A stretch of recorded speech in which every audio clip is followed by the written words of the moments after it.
Welcome back to The Working Thesis, where we map out the strategy of the agent era. I am Maya, and in our previous episodes, we established why the harness, the body of the AI, is the real economic prize, and why coding was the easiest first domain because it had an automated oracle. But today, we are finally tackling the holy grail of AI assistance, the plan my trip problem. It's the classic, elusive demo everyone has been promising since the invention of Siri. Hey phone, plan and book a family vacation to Hawaii. For years, AI could impressively spit out an itinerary text file. But actually booking the flights, securing the hotel, and spending the money? That barrier remains stubbornly unbroken because the cost of failure is so high in the physical world. Right, because telling an AI to just do it means giving it a wallet and letting it execute irreversible, real-world actions. As of 2026 and still evolving rapidly, we are finally seeing the deep infrastructure emerge to make this a reality. Today, we are exploring what we call rich final execution. It is a massive structural shift. We are moving from agents that just chat and write text to agents that transact, collaborate, and generate fully interactive interfaces dynamically. The loop itself isn't necessarily getting smarter. What is happening is that the periphery around the loop is getting incredibly rich. A quick, honest note before we start. This is a thinking out loud series about where AI agents are heading. It is exploration and opinion, not advice of any kind. We will flag the difference between what is actually shipping today and where we think things are going. This is a 2026 snapshot, and it is evolving fast, so treat it as a map, not a forecast, and go explore for yourself. When we talk about this richer periphery, we are really talking about the tools the harness has access to. The Model Context Protocol, or MCP, has become the undisputed standard for giving agents hands. Early on, MCP was mostly used to just read local files or query a static database. But now, MCP provides rich actuators. Agents can access tools that drive physical IoT devices, tools that generate complex audio or video files, and most importantly, tools that interact directly with external commercial APIs. The brain is exactly the same, but the hands have evolved from just typing on a keyboard to operating heavy machinery. Think of it like this. The LLM is the travel agent's brain. The MCP tools are the phone lines sitting on their desk. To get the job done, the brain picks up the phone and calls out to different services. But the travel agent can't possibly know how every single airline's internal proprietary booking system works. Which leads perfectly to the next major breakthrough.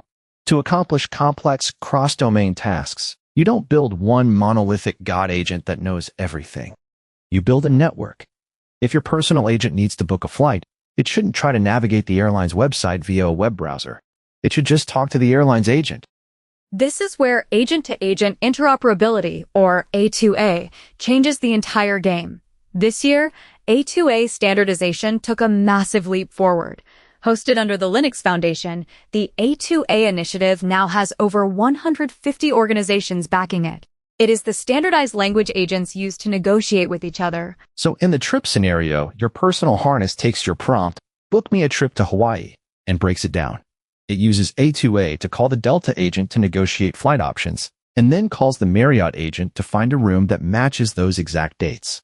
It acts as the general contractor subbing out the specialized work. A 2A allows specialist agents to do what they do best. The Delta agent has perfect access to its own internal oracle, the live flight database. It can confidently tell your agent, yes, this seat is available, and holds your hard constraints. It's exactly like calling a specialist desk. But resolving the schedule is only half the battle. Once your agent and the Delta agent agree on a flight, someone actually has to pay for it.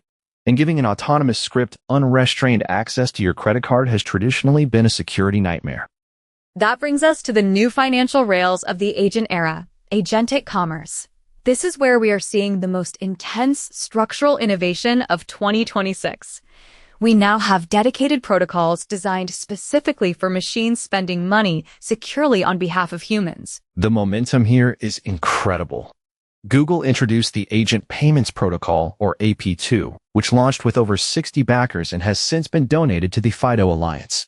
Meanwhile, OpenAI and Stripe pushed the Agent Commerce Protocol, ACP. And the major global networks aren't sitting still. We now have MasterCard Agent Pay and Visa rolling out their own massive solutions. The genius of these protocols is exactly how they manage risk. They don't just hand the AI your raw credit card number. They use a pre-authorized mandate. You tell the system, you have a mandate to spend up to $2,000 on flights for these specific dates. The agent essentially gets a temporary corporate card with a strict, cryptographically enforced spending limit. And critically, for anything irreversible, they rigorously enforce what we call a confirm gate. The agent does all the legwork, reserves the itinerary, pre-fills the payment token, and then stops cold. It asks the human, do you approve this final execution? You hit yes, and the transaction fires. The agent does 99% of the work, but the human holds the final key. But for a human to comfortably hit yes at that confirm gate, they need to actually understand what the agent is proposing. A giant scrolling block of markdown text explaining a 5-day itinerary is a terrible user experience. That is why the output form itself had to radically evolve. Enter Generative UI. Instead of replying with static text, the harness dynamically generates a custom graphical interface on the fly. When the agent finishes planning the trip, it renders a sleek, interactive widget right in your chat. You can click on the hotel to drill into photos, drag a slider to change the budget, and watch the flights update in real time, or even cast the whole glossy itinerary directly to your TV in the living room for the family to look at. Generative UI brilliantly bridges the gap between machine logic and human intuition. It is the glossy brochure the travel agent hands you across the desk. It makes it incredibly easy for the human to act as the final oracle, visually verify the constraints, and confidently pass the confirm gate. Let's look at why this trip planning scenario is actually getting very close to everyday reality. It's because a trip has hard, checkable constraints. Is the calendar free? Does the flight exist? Is it under the $2,000 budget mandate? The agents can mathematically verify those things. Contrast that with a highly creative task, like asking the agent to compose and finalize the soundtrack for my indie film. We have incredible MCP tools that can generate music and video. The actuators are fully there, but the task is fundamentally taste-bound. My read is that taste-bound tasks will remain heavily human-in-the-loop for a very long time. The agent can generate 10 preview tracks, but it can't mathematically verify which one has the right emotional resonance for your movie. So the generative UI becomes a mixing board for the human, rather than a final confirm gate. Exactly. Hard constraints allow for autonomous execution all the way up to the final payment gate. Subjective taste requires preview-driven iteration. The trip is solvable today because we can build a mathematical oracle for it. The music remains a collaboration because the human is the oracle. If you pull all these deeply technical threads together, a 2A, AP2, generative UI, MCP actuators, you realize they are all solving the exact same underlying problem. They are all ways to build trust in an environment without a perfect automated judge. Verification is still the wall. It is the single recurring blocker across every episode of this series. Getting an agent to just do it isn't about waiting for the LLM to get a higher IQ. It is about giving it better hands, a safer way to pay, a clearer way to show its work, and a robust way for us to check it. Here's me thinking out loud. Let's extrapolate this to a massive B2B scenario. Picture planning a 500-person tech conference in 2029. Yes. Your agent doesn't just write a Google Doc plan, it uses A2A to negotiate bulk room rates directly with the Marriott agent.